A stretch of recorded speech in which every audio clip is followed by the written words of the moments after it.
Good morning, good morning, good morning mga kasawsaw.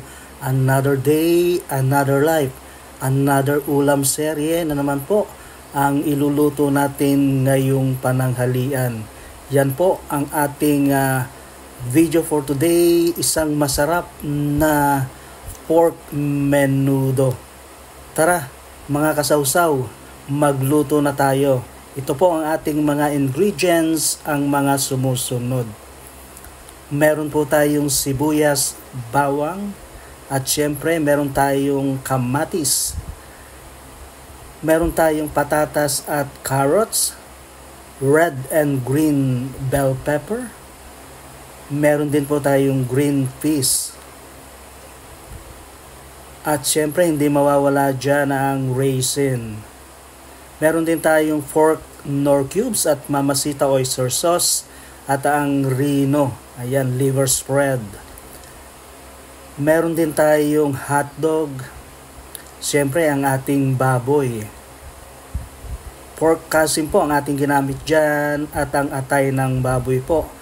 Ayan, sariwang-sariwa. Binili natin kanina sa palengke.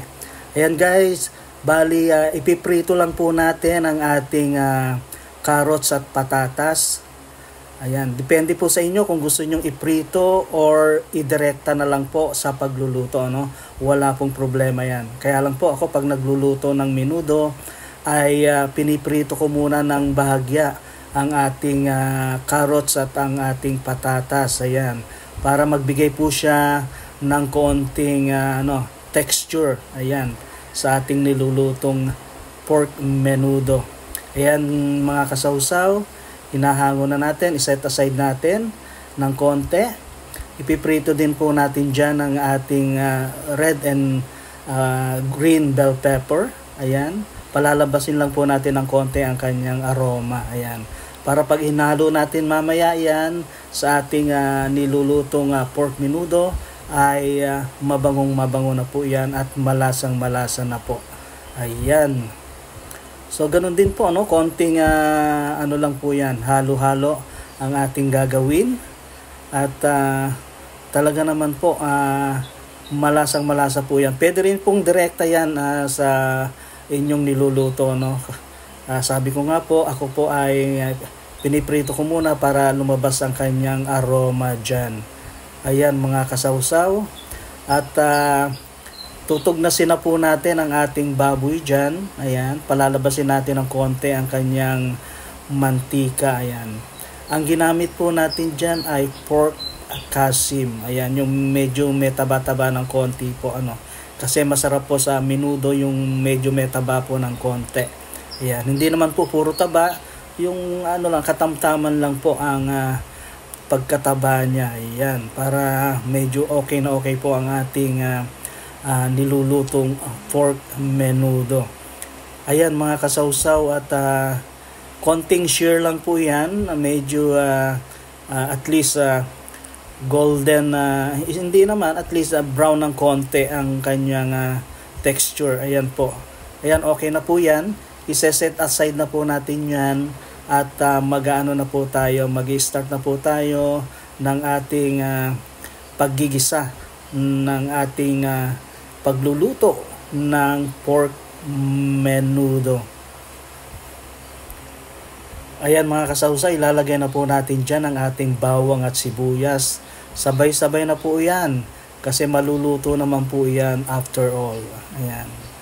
So yung iba kasi may mga technique daw na ginagawa, no? Pero tayo po ay ganyan po, sabay-sabay na po natin na hinahalo-halo yan dyan sa ating niluluto. Iyaano lang po natin yan, lulutuin lang po natin ng konti at palalabasin po natin ang aroma ng ating bawang at ng sibuyas. After that po ay isusunod na po natin dyan ang iba pang mga ingredients.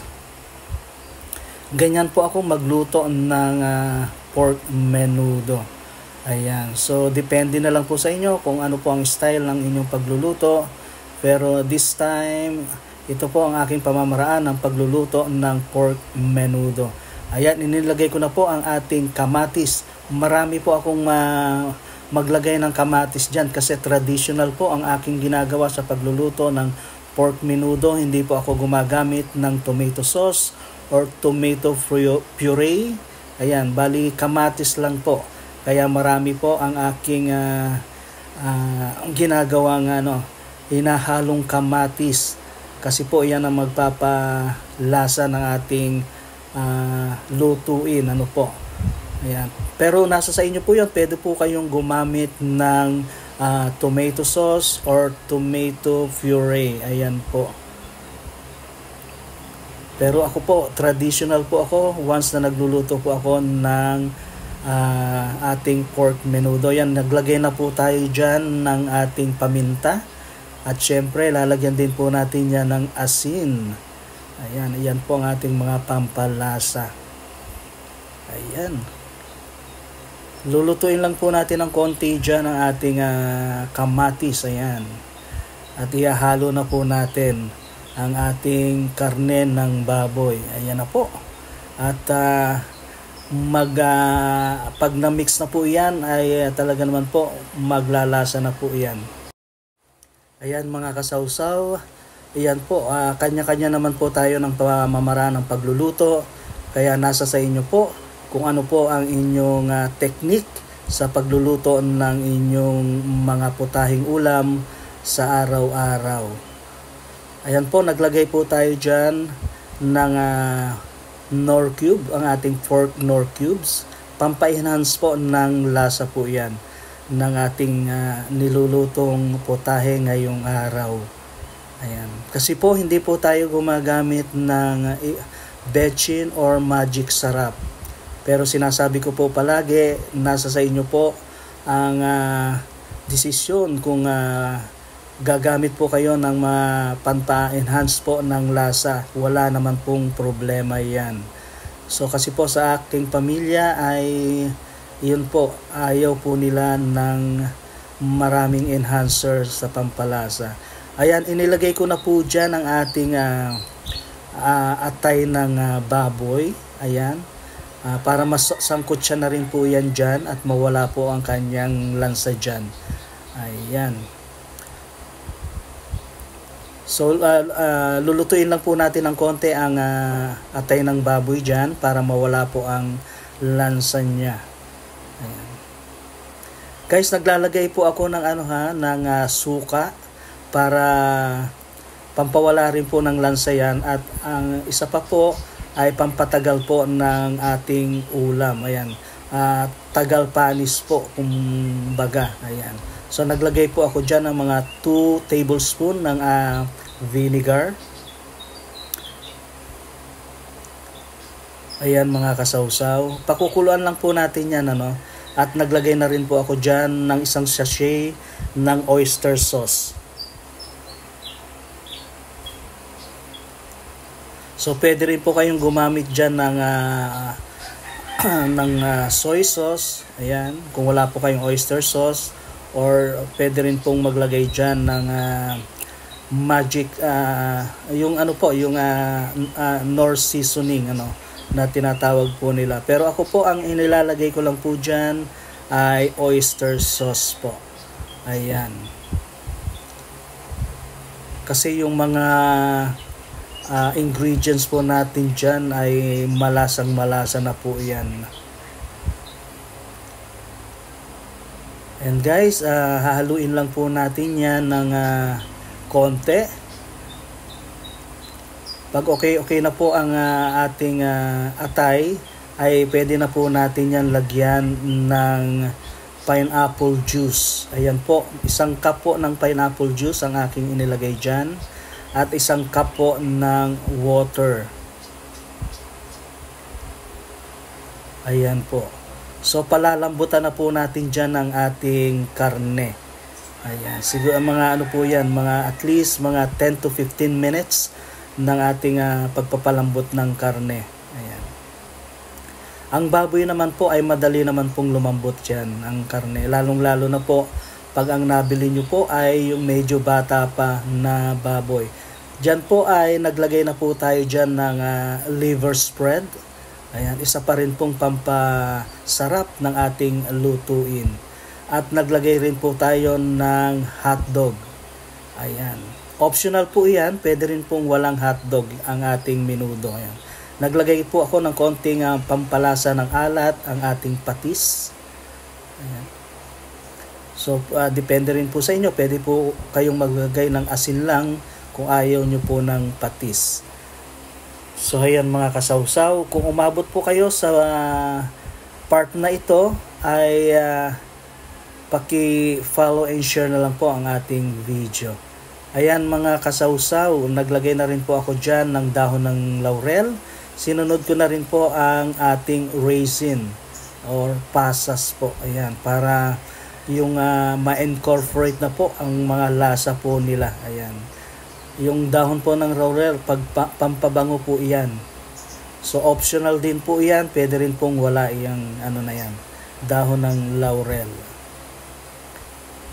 So yan guys, pakukulan lang po natin yan ng mga 2 minutes. Ayan. So palalasahin lang po natin dyan ng ano. After that, ilalagay na po natin yung mga naprito na po natin kanina na carrots, patatas at saka ang ating red and green bell pepper. Ayan, sinunod na po na rin natin ang ating green peas, ayan, or guisantes kung tawagin po. Ayan, optional din po yan, yung green peas, pwede rin pong wala. Ayan, depende rin po sa availability sa inyong mga kusina. At kung wala po, wala naman pong problema yan. Ayan, mga kasawsaw, pakakatihin na lang po natin dyan ang ating sabaw. At after that, ay ready na po ang ating special na pork menudo. Ayan mga kasawsaw, ang ating ulam for today. Sana ay naibigan nyo ang aking mga nilulutong putahe araw-araw. Ayan. So maraming salamat po sa inyong patuloy na pagsuporta sa aking mga ina-upload na video. Ayan mga kasawsaw, ready na po ang ating masarap na pork menudo. Ayan, makikita nyo mga kasawsaw ang ating ang ating nalutong pork menudo. Ayan, may paano pa, may pa slow motion pa ang ating kasawsaw. Talaga naman po 100% po mga kasawsaw. At masarap na masarap po yan. I-try nyo po yan at sigurado po na mapaparami na naman po ang inyong kain sa inyong hapagkainan. At sigurado po matutuwa po ang inyong pamilya pag natikman ang isang masarap na luto nyo na pork menudo.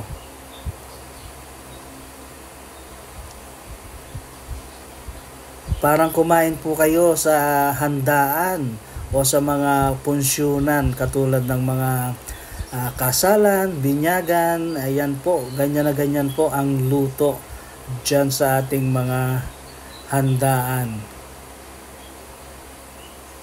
Ayan mga kasawsaw, inuulit ko po, maraming salamat sa patuloy niyong pag-suporta sa aking mga video. Ayan. Keep safe and God bless.